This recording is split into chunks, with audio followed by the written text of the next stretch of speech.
આજે રવિવાર છે અને રવિવાર હોય ને એટલે અમારા ઘરમાં નવી નવી ફરમાઈશો આવવા જ માંડે.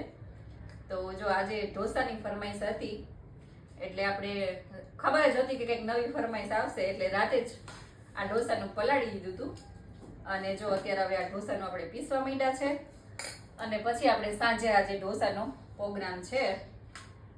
જો કે અમારા ઘરમાં રોજ નવી નવી ફરમાઈશો હોય જ, પણ પછી હું છે ને રવિવાર ઉપર ટાળી દઉં કે રવિવારે નવું બનશે, રોજ રોજ નહીં બને.